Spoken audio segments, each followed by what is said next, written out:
Assalamualaikum and good evening to Dr. Jamila and my name is AINUR ZAHARAH binti ZAKARIA.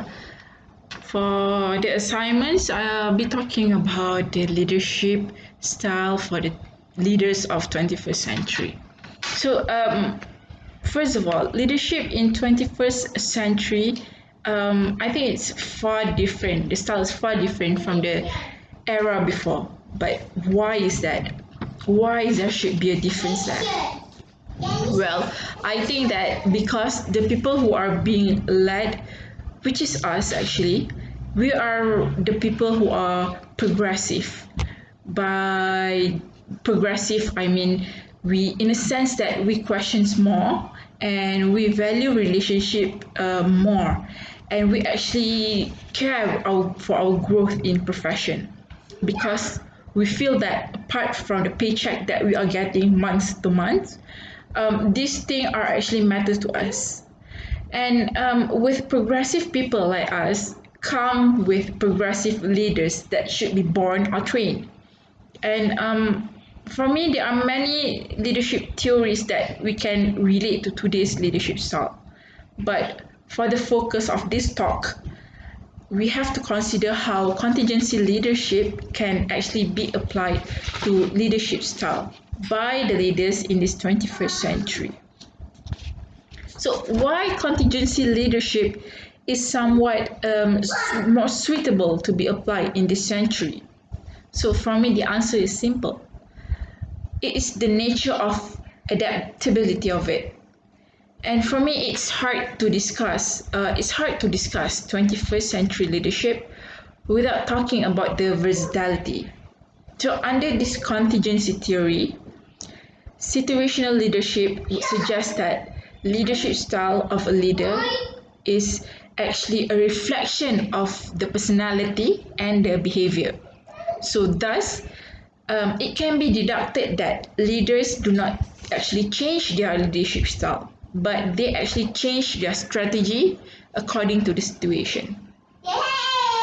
Leading in accordance to situation is perhaps suitable because cooperation between parties, for example, between the employer and employee, is actually highly interdependent in today's world, because in today's world it's not only about production, it's more of service.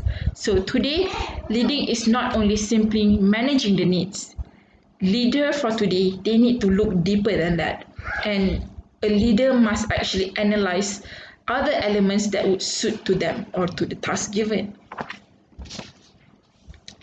And when I say a leader should analyze, they should analyze these three factors. The first is the leader and member relationship. The second one would be the task structure itself. And the third one is how the leader would assert his position and power prior to these two. But one must ask himself as a leader, which are these three factors you would put priority the most? And once you have to, when you have done analyzing that, you would self-assess yourself. How you would regard your leadership style.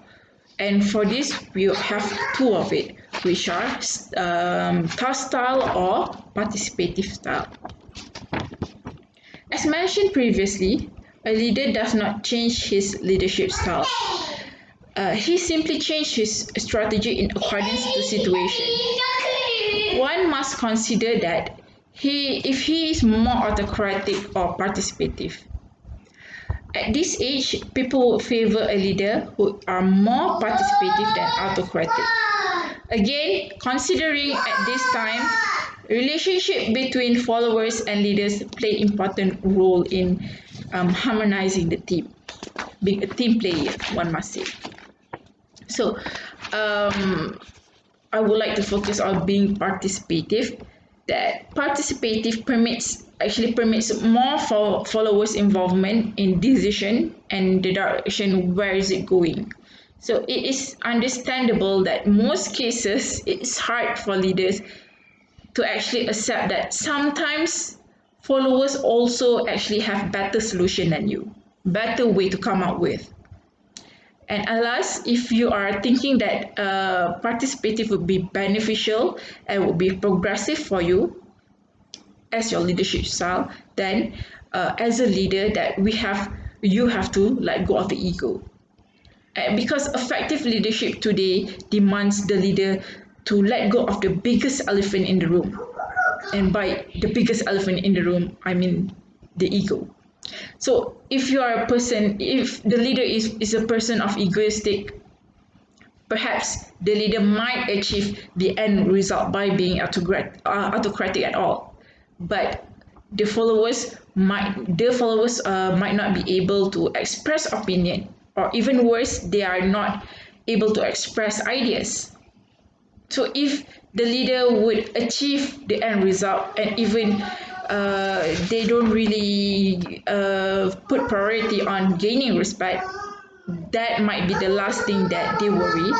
But perhaps the most crucial part is that generating the lack of generating ideas from the followers might hurt the team in a long run, because somehow when you are not able to accept ideas from your followers, there will always be the other teams with the leader who always welcome the followers idea. And it's this this section of the things that we have to look at and to really give a thought of it. That's all from me. Thank you.